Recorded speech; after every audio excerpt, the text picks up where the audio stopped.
I was still scrubbing blood from the crease of my shoe when the ceiling fan in courtroom 4 started making that sound, the low, arthritic click of a blade slightly off its housing.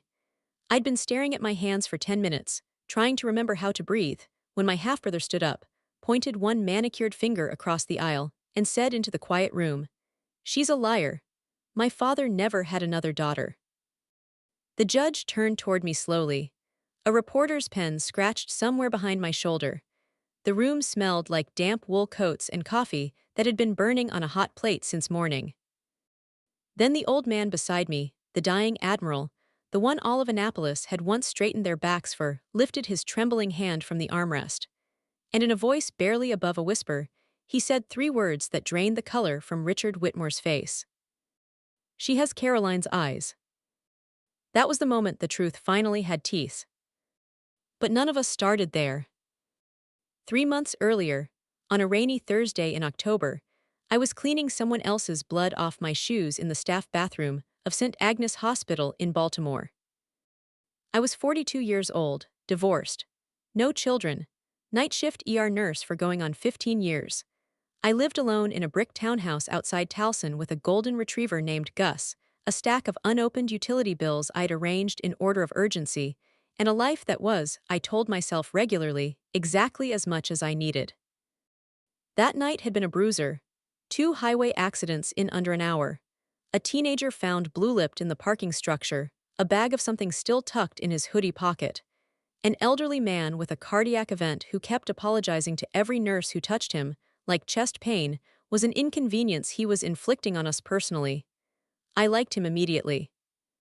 By midnight, I'd earned the break room.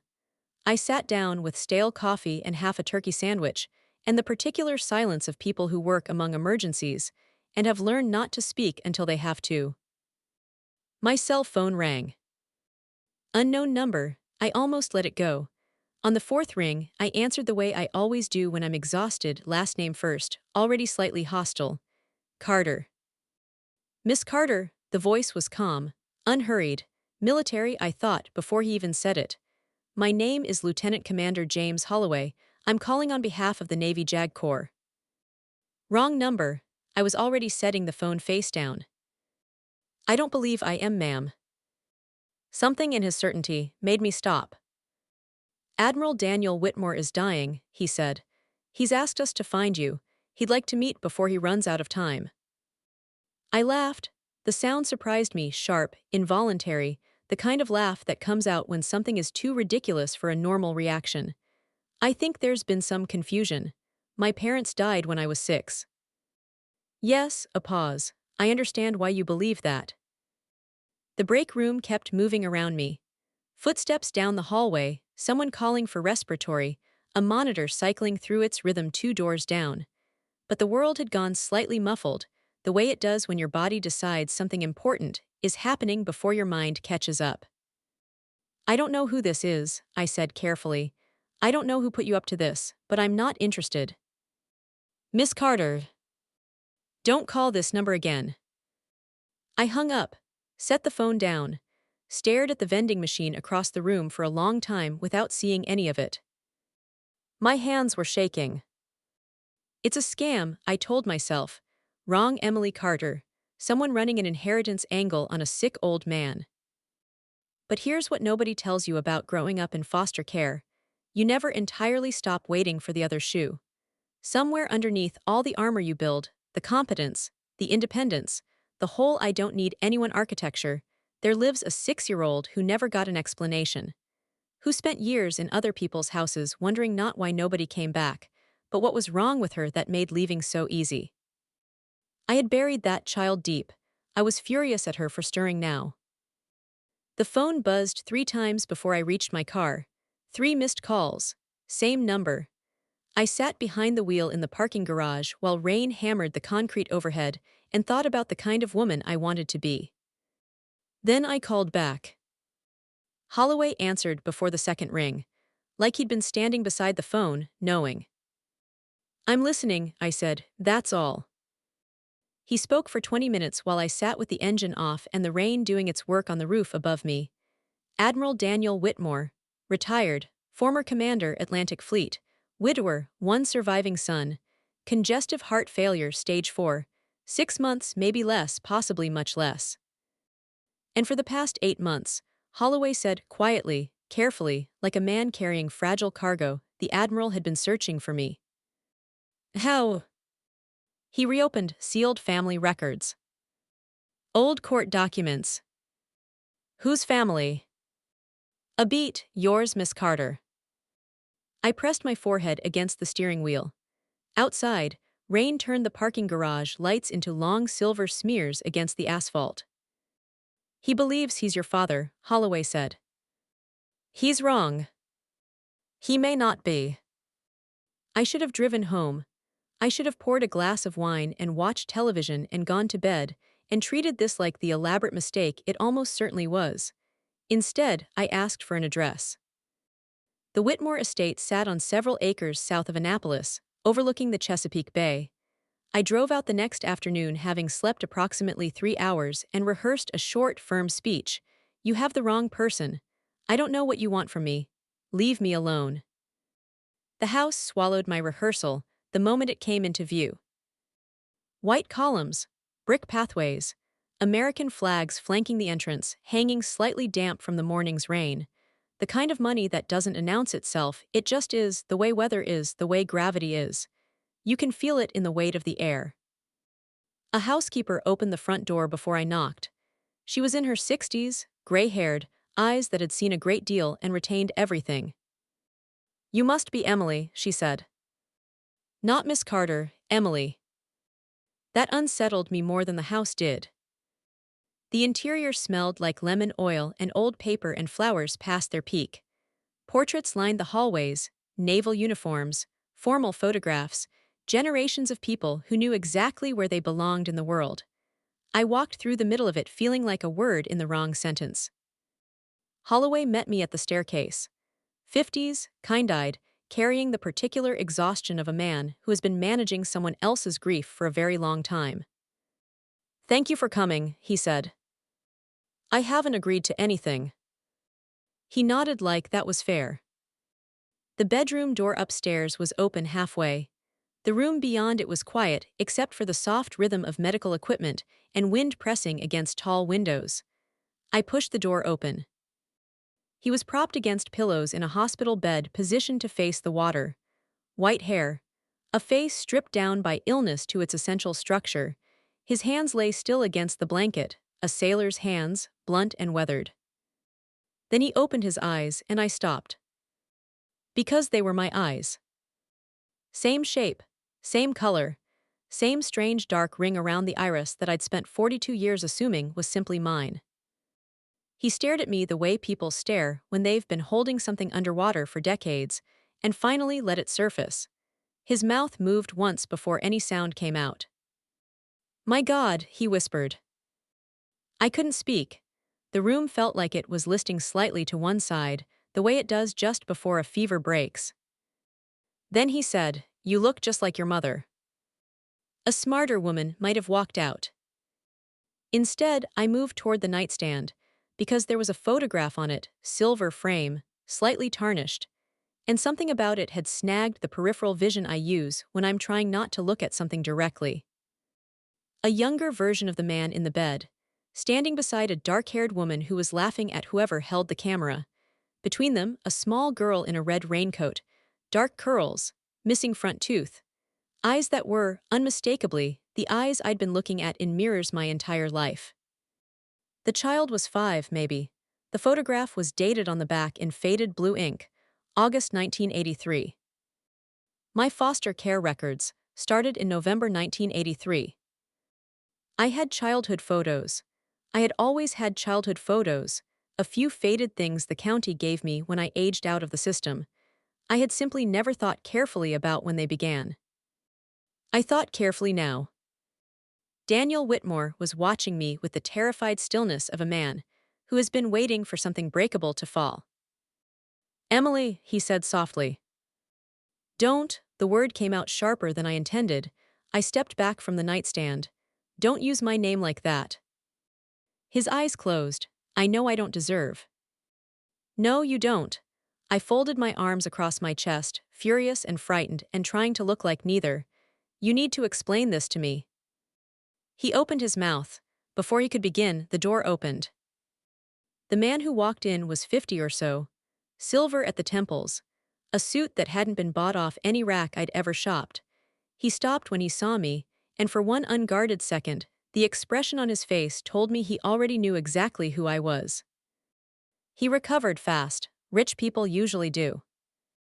You must be Emily. The smile was perfect. The eyes were calculating. I'm Richard Whitmore. I believe we're a slight pause, measuring something, family. Even the word felt like a trap. Richard, Daniel's voice went cold in a way that had nothing to do with illness. This isn't your moment. Richard set his tablet and folders on the chair by the window as if he hadn't heard. He looked at me with the express Sion of a man who has won a great many things by appearing reasonable. I was just leaving, I said. Please, Daniel struggled upright against his pillows. The effort cost him visibly. Please don't. Richard moved closer to the bed. Father, Dr. Acaffer said specifically. They lied to both of us. Daniel said it directly to me, cutting across his son's voice like it wasn't there. They lied to you your whole life. They lied to me too. I need you to know that before anything else. The room went quiet in the particular way that rooms go quiet when something true has been said in them. Every foster home I had ever slept in flickered through me in a single second. Every social worker who handed me a garbage bag with my things in it. Every birthday I spent reasoning myself out of hope. Every school form with a blank where family medical history was supposed to go.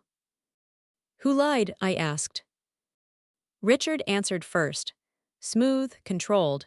This really isn't the time or place for complicated family history. I turned toward him slowly. You knew about me.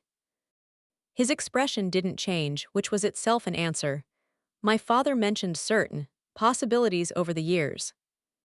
Possibilities, I let the word sit there. I'm a possibility. Daniel erupted into coughing, deep, rattling, the sound of a chest with very little left to give. For a moment the anger left the room entirely, and what remained was just a sick old man and the people standing uselessly around him. I stayed another hour, not because I trusted him, because I needed the truth more than I needed the satisfaction of walking out.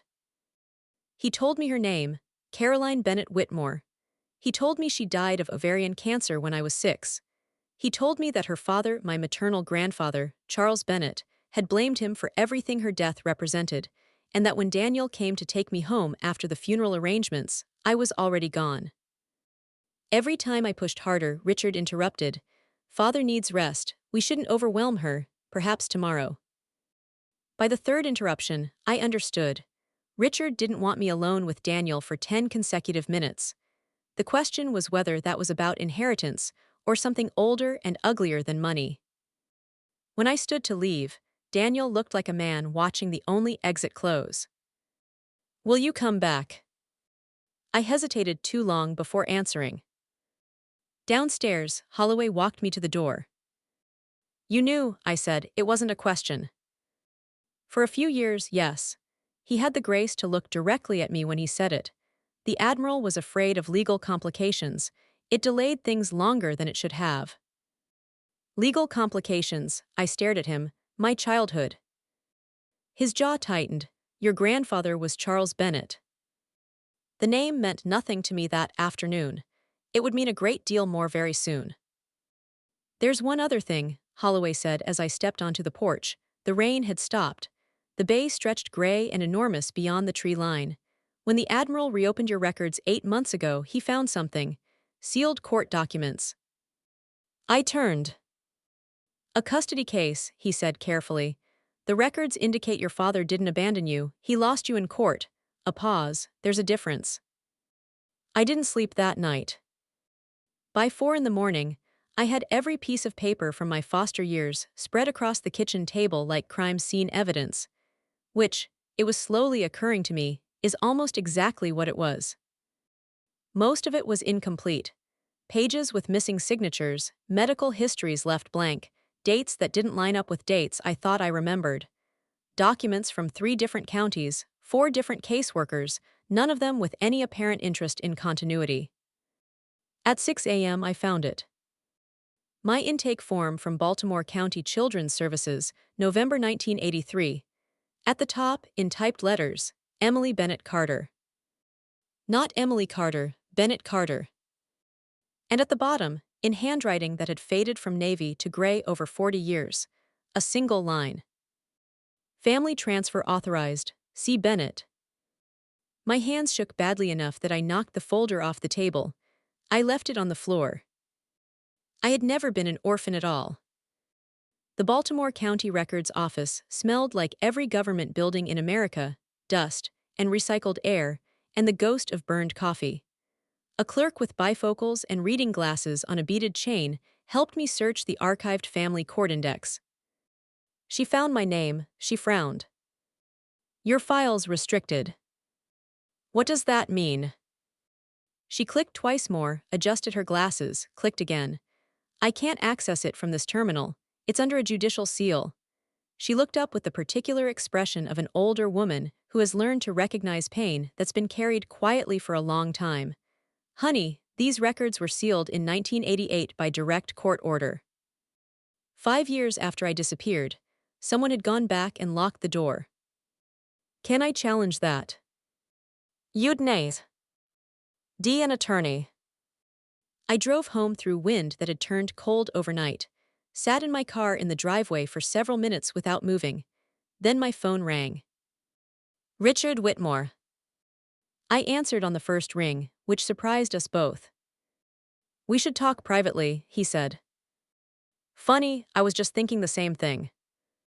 He chose a restaurant near the harbor, white tablecloths, crab cakes that cost more than my hourly rate, sailboats framed in tall windows like an oil painting someone hung to remind diners of their income bracket. He stood when I approached. Perfect manners. The suit was charcoal today, a shade darker than the last one. I sat down without taking off my coat. A waitress appeared instantly. Richard ordered black coffee. I asked for nothing. For a moment, he simply studied me across the table, with the unsettled expression of someone who has spent their life using appearance to control outcomes, suddenly confronted with a face that doesn't respond to it. You have her face, he said quietly. My mother's. He nodded once. And you grew up here, I said, not a question, with her pictures on the walls. Something moved behind his eyes. Yes. What do you want, Richard? He folded his hands on the table. My father is seriously ill, his judgment. Is it? I said. His jaw tightened. You appeared very suddenly, from our perspective. From your perspective, I kept my voice level. I was 6 years old. People at the nearest table had gone quiet in that particular way. That means they're listening while pretending not to. Richard lowered his voice. My grandfather believed my father was emotionally unstable after Caroline died. Combat stress. Drinking. He felt a child needed stability. That's a generous framing. I'm giving you the version he believed. What version do you believe? He looked toward the harbor. The movement was brief and involuntary, and it told me everything. He didn't look away because he was uncertain. He looked away because he knew the truth and had been practicing not saying it for a very long time. You knew about me before yesterday, I said. Zai? Richard. His jaw set, then quietly. My father mentioned you, years ago. He became somewhat obsessed after Caroline died. Obsessed, I repeated the word back to him carefully, with the daughter he'd lost. Richard rubbed the bridge of his nose. You have to understand what it was like. After Caroline died, he buried himself in the Navy. He was gone, for years. I grew up in that house with my grandfather telling me daily what honor required and my father somewhere in the middle of the Atlantic being an admiral. He stopped. His voice had changed register, become something rawer underneath the polish. And then I find out he never stopped looking for another child. For the first time since I'd walked into this situation, I understood something about Richard that had nothing to do with money. How old were you? I asked. When what? When you found out I existed. Silence, he straightened the cuff of his jacket. 14. I let that land between us. And you told your grandfather. I told no one. He met my eyes. I kept it to myself because I was angry at a man who wasn't there, and because some part of me, he stopped. Didn't want him to find me, I finished. He didn't deny it. I pushed my chair back. He had you, and I had nobody, and you knew. I kept my voice very quiet, which is where I go when I'm furious enough to be careful. You knew and you said nothing for 30 years. Richard looked like a man who had rehearsed a defense, and discovered, in the moment of needing it, that he no longer believed it. 2 days later, a local television segment ran a photograph of me entering the Whitmore estate. Mystery woman appears in Admiral's final days.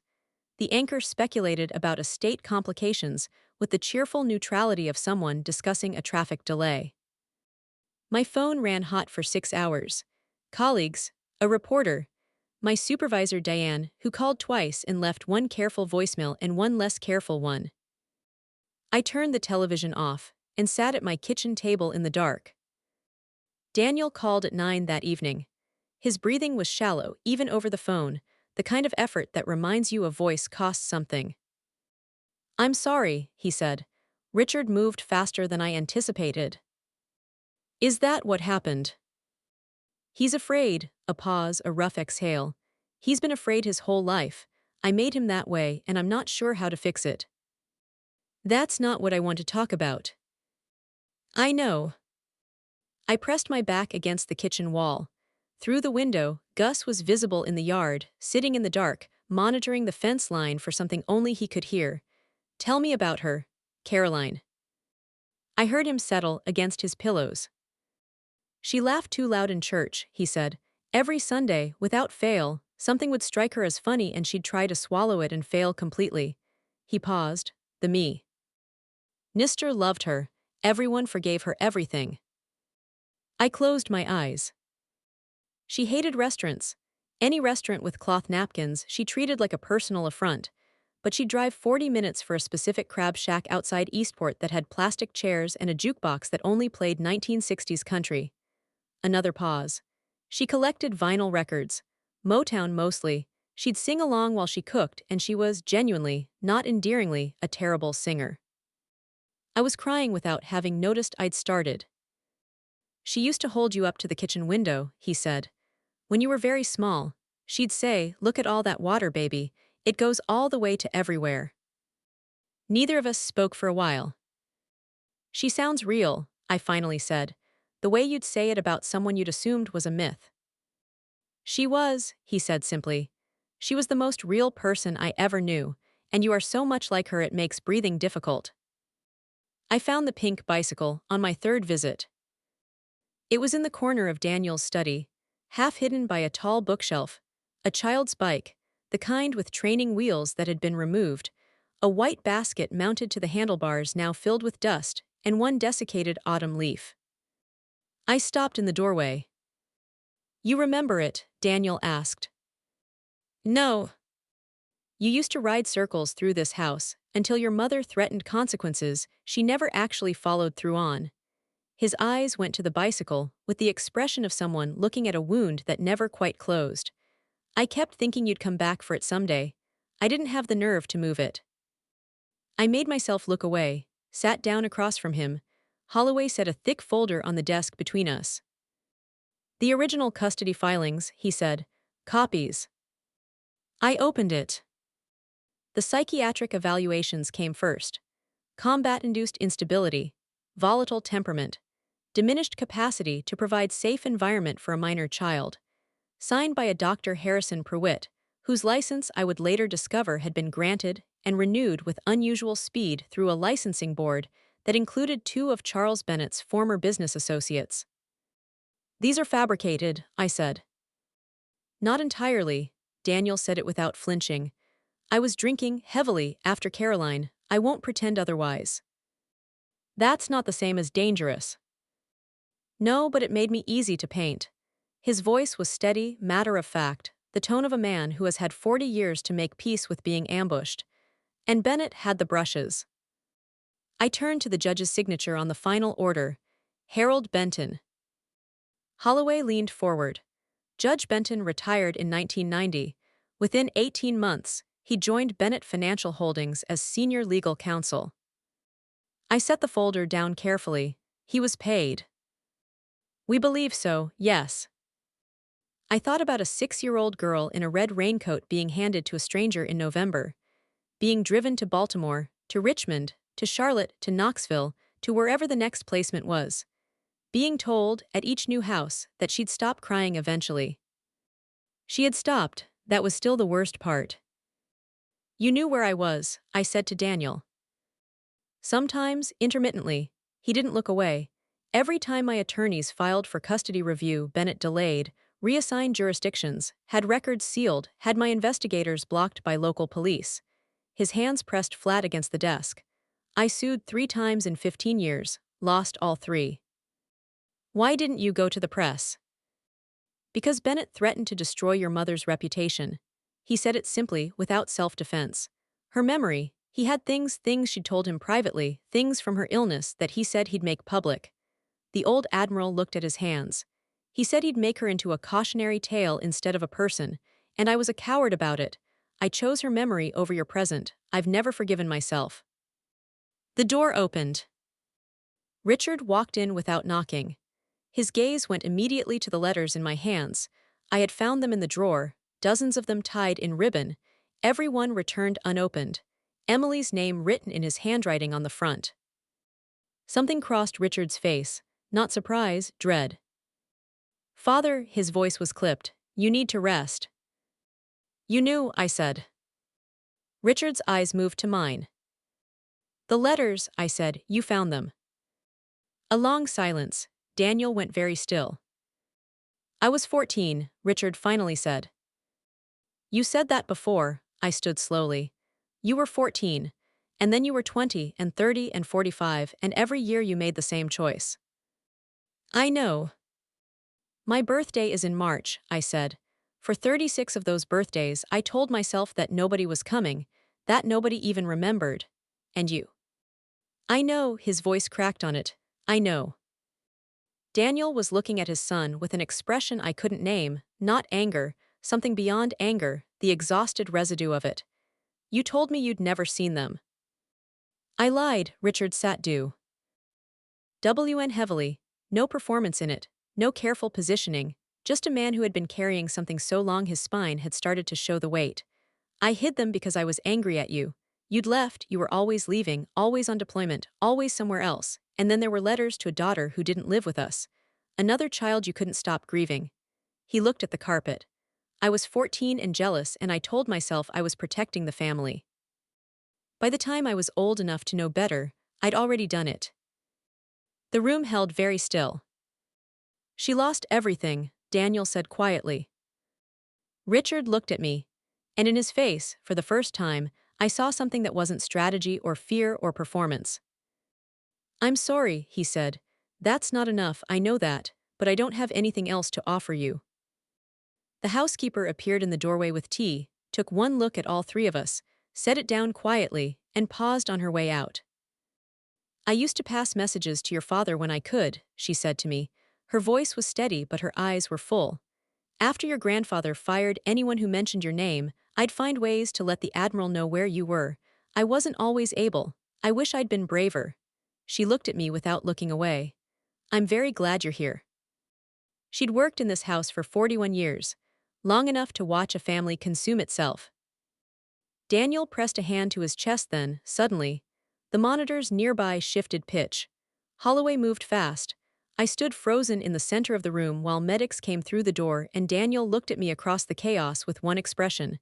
Not yet, not yet, not yet.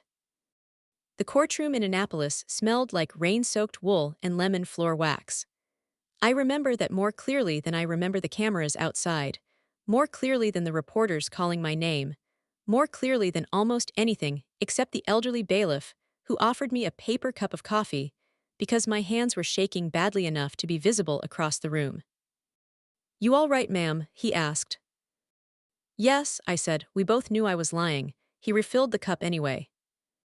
Maryland television had been covering the story for a week by then. Admiral's secret daughter files court action. Some outlets treated it like a tragedy. Some treated it like a soap opera. The word scandal appeared so often it lost meaning. None of them understood what the courtroom actually contained, not an inheritance dispute, not a legal technicality. 40 years of a stolen life, demanding to be counted. Daniel arrived in a wheelchair. The room changed when he entered. Older men straightened without thinking, a physical reflex to the uniform that remained even without the uniform. He looked frail and deliberate and completely himself. He looked for me first before he looked at anything else, and when he found me, he settled. Richard's attorney spoke for 20 minutes about estate manipulation and questions of diminished capacity and the dangers of emotional decisions made during terminal illness. He used the word sudden to describe my appearance, as though I had materialized from ambition rather than a foster system intake form dated 40 years ago. Our attorney, Margaret Levine, was nearly 70 and built like someone who had never once in her life given ground she didn't intend to give. "Your Honor," she said, opening her folder, "we have evidence that Emily Carter's removal from her father's custody was accomplished through bribery, political coercion, and the deliberate falsification of psychiatric records." She let the word bribery sit in the room for a moment, which is what it deserved. "We also have sworn testimony from former employees of Charles Bennett, confirming systematic obstruction of every subsequent custody attempt." The judge looked toward the plaintiff's table. Was the Whitmore family aware of these allegations? "Yes." Richard said it himself, without prompting, without being asked. Just yes. The room went quiet the way rooms go quiet when something expected suddenly happens, and it turns out expectation doesn't make it easier. Margaret turned to him. "Mr. Whitmore, when did you first become aware that Emily Carter existed?" The silence lasted long enough that a reporter in the back row stopped typing. "When I was 14. A wave of sound moved through the courtroom. Margaret waited for it to settle. "And what did you do with that information?" Richard looked at his father. Daniel was looking at the table. Neither of them looked at me, which meant they both knew I was looking at them. "Nothing," Richard said. "For 30 years. "Yes." "Why?" He was quiet for a long time. When he answered, his voice was barely audible in the front rows. "Because I was afraid of losing him." The retired judge, Harold Benton, was the next witness. He was bent and slow and breathing through a tube, and he answered Margaret's questions about financial incentives and judicial prees. Sure, in a voice that still carried authority, even as his body worked to abandon him. "Why are you admitting this now?" Margaret asked. He looked at me across the courtroom. I watched him look. "I'm 81 years old," he said.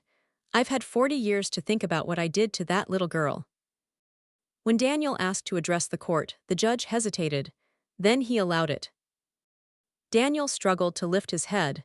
He did it anyway. "I failed my daughter," he said. "No, it came out of me before I knew I was speaking." He looked at me.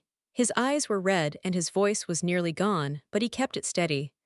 "I should have burned the whole world down to find you. Instead, I let them tell me I was beaten. I was wrong to believe it." Margaret touched my elbow. "Emily, would you like to address the court?" I stood up, my knees held. The room full of strangers looked at me, reporters and lawyers, and retired Navy men and Annapolis socialites who'd come for the theater of it. I looked at Daniel. "I didn't come here for money," I said. My voice shook for the first word and then it didn't. "I came because I spent my entire life believing no one wanted me. I came because I needed to understand how a person can be erased, how powerful men sit across dinner tables and decide a child doesn't exist." I paused. "I found out my father spent 40 years looking for me. I found out my brother found my letters at 14 and chose silence. I found out a judge sold my childhood for a corporate sinecure." I stopped. Fear destroyed everyone in this story. I'd like it to stop destroying things now. Daniel came home 2 weeks later. Not to the mansion, home, the word we'd started using for it, just the two of us, which was strange and true and felt like something we'd earned. The cardiologists had done what they could. Everyone understood, in the polite and terrible way of medical households, that we were measuring time differently now. The media ran its course.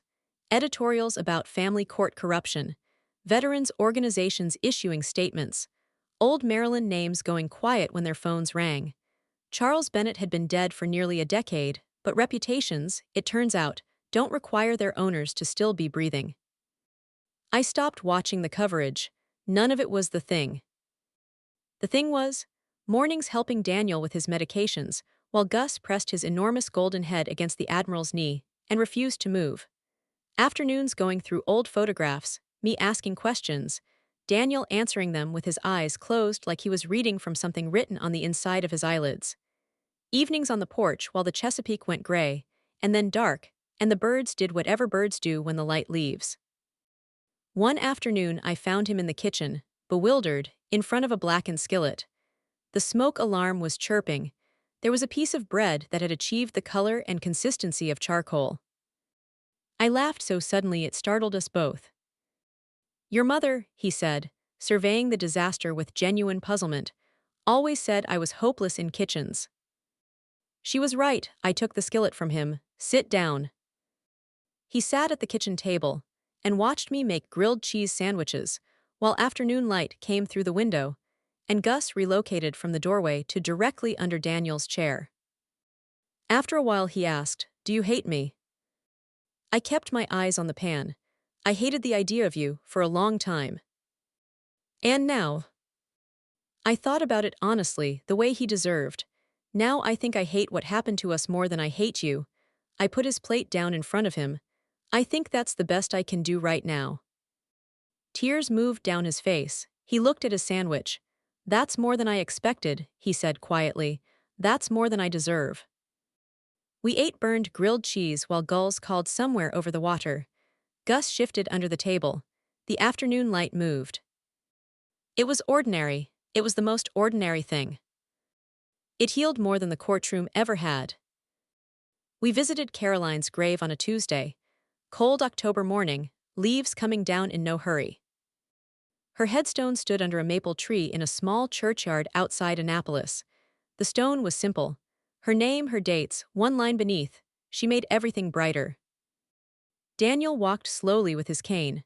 I carried the flowers, dahlias, because Holloway had quietly mentioned once that she'd loved them. For a long time, neither of us spoke. "I stopped knowing how to be a father after you disappeared," he finally said. "I knew how to be an admiral, I knew how to command, I didn't know how to carry grief that didn't have a mission attached to it." He looked at the stone. "So I made grief into a mission. I promoted, I achieved, I thought if I became powerful enough, you could outrank losing me." "Yes," he exhaled slowly. "It didn't work." I crouched down and cleared leaves from the base of the stone with my bare hands. The ground was cold. "She would have loved you," Daniel said above me. "Not in the way parents are supposed to love. The way she loved things that were real, specifically, irreplaceably." A pause. "She would have driven you crazy and you would have been grateful for it every day." I stayed crouched for a moment. My throat was tight. "I think I would have played her records," I said. Daniel was quiet for a moment. Then, very softly, "She would have been so proud of who you became, even without her, especially without her." I stood up. We stood side by side in the cold for a while, looking at a woman we had both loved in entirely different registers of time. Richard came to the house that evening without calling. He looked like someone who had put down something very heavy and wasn't sure yet how to hold his body without it. He'd resigned from Bennett Financial that morning. He said the board had asked him to stay. He'd declined publicly enough to make the point. He stood near the fireplace. I stayed across the room. We had not figured out how to be in the same space without the courtroom between us. "I used to hear him," Richard said finally. "At night, after everyone was supposed to be asleep, he'd sit in this room with your photographs and I could hear," he stopped, cleared his throat. "I could hear him talking to you, explaining things, apologizing." I didn't speak. "I told myself I hated you for that," he said, "for taking up space in a house where I was already invisible. But I think I was just," he looked at the fire. "I think I was a child who couldn't figure out how to ask for what he needed, and it cost you something I can't repay." Silence. "I'm sorry, Emily." No polish in it. No strategy. Just the three most exhausted words in the English language, offered without expectation of return. I looked at him for a long time. Broken people are harder than monsters. Monsters you can simply leave. I know, I said, it was all I had, it was honest. Near midnight, a few days later, I was sitting beside Daniel's bed when he woke. He looked around the room with the brief confusion of the very ill, that half-second where they don't know what time it is or where. Then he saw me, and something in his face went completely, entirely still. Not afraid, not relieved, just present. "You stayed," he said. "Yes." He closed his eyes again. His breathing steadied. Outside, the bay made no sound, or if it did, I couldn't hear it through the window. Just before sleep took him fully, he whispered barely words, almost just shape. "You were always my little girl." I held his hand until his breathing deepened. The room was very quiet. The ceiling fan turned slowly overhead. I didn't let go.